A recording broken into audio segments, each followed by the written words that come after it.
So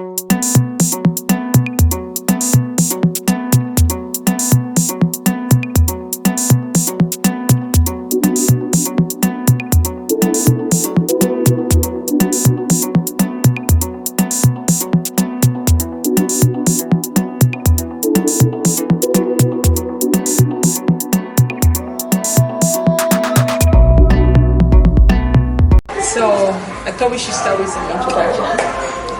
And so first I want to say thank you to everyone. And now as when we started, we are like medium size. We become larger. Then it's like we're becoming just smaller, but it's okay. You know, life happens. It's summertime, and I want to commend all your youth and wishing you good luck on your exams. I mean, like you guys have gone now, waiting for your result. So today's our last session. Yay! I'm sure some of us, like, I know Titi can wait. So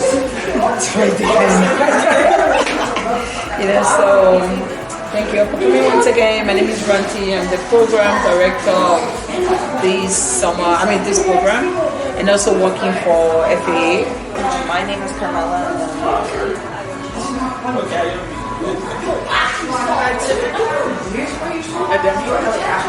Sylvia. So I'm writing with fire. So this is about Mira. Mira was the chief reporter for Cabra Liberia. So I searched up what Cabra Liberia meant. It meant new waves. So I guess for news. So she comes from a marginalized Dalit lower caste. So meaning she was discriminated for being, in a poor situation. Just think about someone who lives in the slum. So background, and rose through a male-dominated field to become a respected journalist. She believes the essence of democracy is through journalism, and when citizens demand their rights, it's the journalists who can take their demands to the government. And also, that's where I explained understanding the importance of shifting to from a digital normal newspaper to local news and YouTube. So they use YouTube as a force for them to digitally exploit all the corruption and what they've seen. So for example, there were cases of unfortunately rape.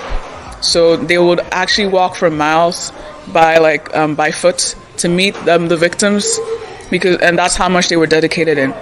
Unfortunately, Mira's husband was very dismissive over Cabra Liberia, because as an Indian woman, obviously their job is to just become housewives, not necessarily work, and they can't really juggle between the two.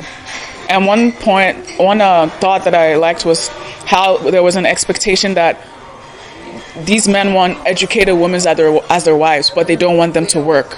So I didn't like that. So journalism was described as upper caste, and so it was very incredible to see a lower caste individual take up that huge responsibility. So yeah, and they also thought that women who were journalists was unthinkable, because obviously they were women as well.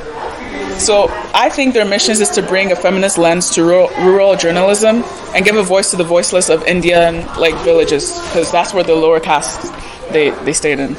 So the first incidents, they captured illegal activity at the mining area where mafias were running the site after it was closed down. An incident happened where something exploded, which eventually buried people alive. So someone's brother, I unfortunately didn't get their name, so someone's brother confronted them, and unfortunately they stoned him to death. So being a journalist gives me the power to fight for justice. That's what Sunita said. So Sunita is a senior journalist who was working with Mira as well. So Sunita grew up in those mining belts in Uttar Pradesh. That was the area where they lived, working alongside her father in the, while they were loading rocks into trucks. She called herself very competitive because she would always at a young age race to meet the daily working targets. So one thing I noticed that she's not afraid of asking any questions and, taking it upon herself to, say the truth and say what's right. Because the issue with journalism is that they would, instead of actually telling the situation, they will use it as a way to promote, the bad things that are going on in that neighborhood. Having the mindset to persevere, to push even when things are hard. So I'm going to tie it to how Cabra Liberia had reached over 1 million views. So I saw the movie and everything. It started with just 2,000 viewers, so that was a huge jump, and it became recognizable. So they had their first election coverage as digital journalists, and they started editing, posting on WhatsApp and Facebook just to expand their news site. So Uttar Pradesh is like the key political background in like the democracy of like, you know, the political party. And it is often that party that rules over Uttar Pradesh. So they were able to interview them. They were very important in the country.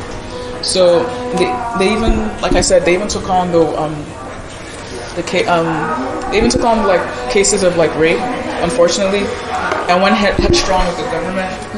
But the government just views rape cases as silly mistakes made by boys. So I'd like to emphasize on that part. Okay. The government viewed rape cases as silly mistakes by boys.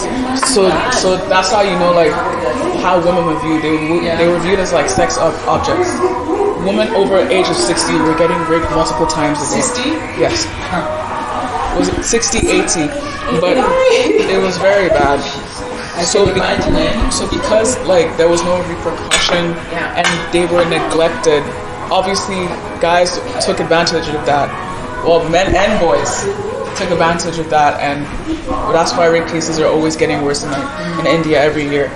So Mayor questions them, stating, "What should people from the what should the people do about it?" They confronted BJP once they were well established, and they from like I think 1 million viewers to at least 10 million viewers. That's when they finally converted BJP. So Bharatiya Janata Party. So that was India's conservative party. Okay. So yeah, the Prime Minister Modi's party, and which later on went for the Uttar Pradesh state's elections and everything. So they conducted an interview with Yuva Vahini, and that was he was the owner of the youth leader for the village and organization founded by. I'm just going to call it Yogi because I don't know how to pronounce it. So he was the chief prime minister. So what was the issue? This was an all-male organization, and they don't trust the media. And if they were criticized for it, they obviously would resort to violence. And another thing I'd like to point out is how they how they gained their viewers through religion. So I want you to think of Trump in this case. Trump will always... he tied to being Christian, and he has so much supporters who are Christians. So that's the same thing with them. So they use religion to manipulate younger viewers, and which is why they became more aggressive.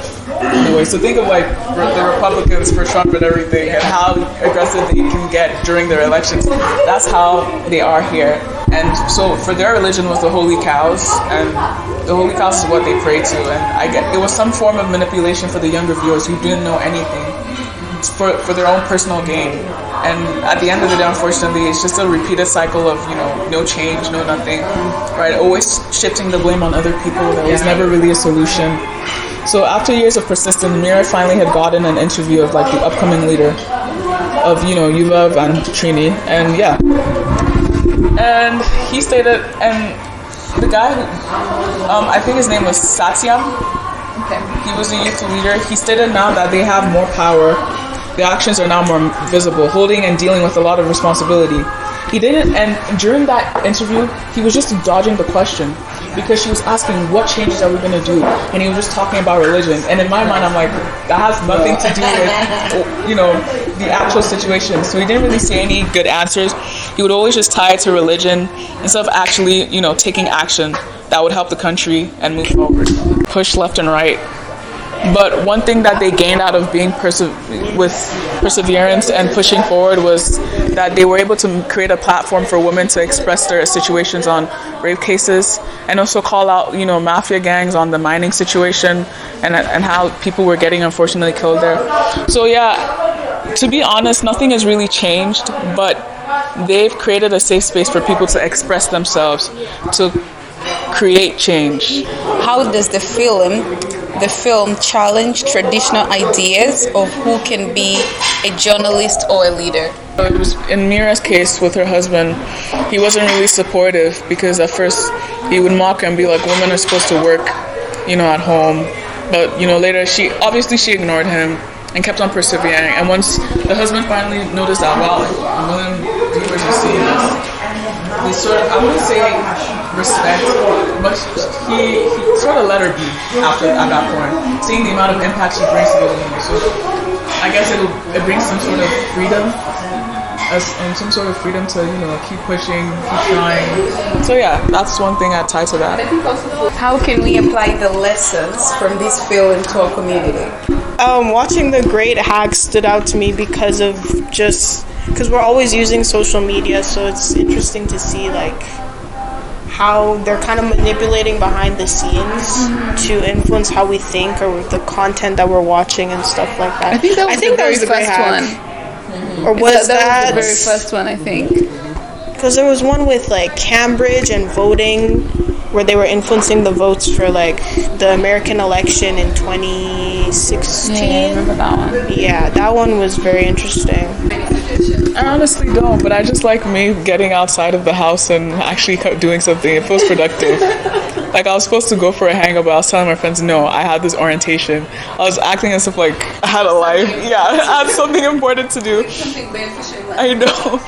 Yeah, but I actually like coming outside. Like even like training here, it was a nice feeling. It's very refreshing to see a lot of women here together. So okay, for my first time, I enjoyed the experience because of everyone was talking about this movie about women empowerment and like trying something new in journalism. I thought that was a refreshing topic to talk about today. And for my first session, I think it was nice hearing how, especially, I forgot your name, Ademi. I love how she was talking, and then it's very inspiring to hear someone else be like good at talking and stuff.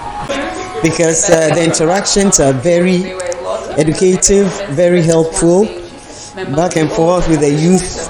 I think we can do more of that. I'd suggest we can do more of that. It's really helpful.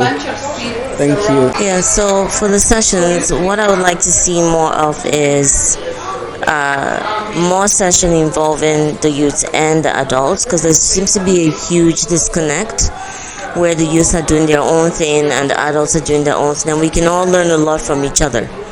So great sessions. I would love to see more of this, more topics that would get the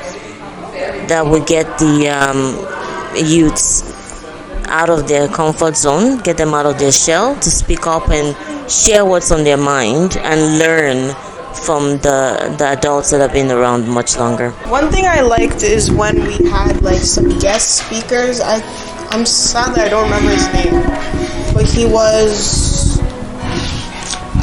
did like AI policies, and it was nice to have like another, or even that PhD student one time. It's nice to have people with the expertise actually talk about what we see in the films that we're watching. Mm-hmm. So if we could do that more, I would love that, I think. Okay, so if you would like for us to have speakers who can speak more on particular topic. Okay, so those are the things I want to know. So my question is like, what do you guys want? So now you want speakers. What else would you like to see in the future? Yeah, I was told to come here because I have interest in taking care of little kids. I do that back home. So my aunt told me about this, so I insisted in coming here so I can partake in this program. So it feels good to be here because I get to meet new people, and I feel it's so good to associate. And my takeaway has been like about today. It shows that women are not supposed to be exempted from doing things. Like there's no difference between what the man can do and what the woman can do. So there is no exemptions. And yeah, it just feels so good to be here. And I just want to associate with people. Yeah. Okay, so this wraps up our day, and this is the last session for Each One Teach One. Thank you so much for taking your time to be here. And also just to remind you, all the videos and all the sessions that we have done have been documented on YouTube at the Food Bank website page, as well as on social media, Instagram. Go there and you'll find the videos.